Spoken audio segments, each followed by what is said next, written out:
Речиси целокупната екс-југословенска естрада застана зад иницијативата за заедничка Македонија. Подршка на протестите им дадоа Мирослав Илич Бајага, басистот на Прљаво казалиште, кој сакаше да остане анонимен, но тоа не е се. Според последните информации за зачувување на унитарноста и сувереноста на Македонија, со своји стихови подршка даваат и најголемите светски музички звезди.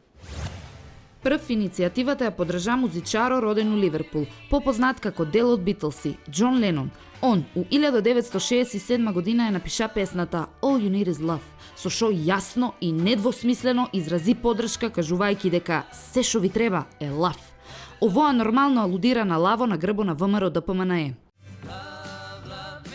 Овоа не е изолиран случај у Битлси, па така и Пол Маккартни изрази поддршка пишувајќи ја песната Love Me Do, или ако ја разложиме збор по збор, би дојдело Лав ја правам или Направи ме лав. И женската група Pointer Sisters се јави со реакција у нивниот хит We Are Family, со кој тие потсетуват дека како кај нас, така и секаде у свето, фамилијата е приоритет у државата.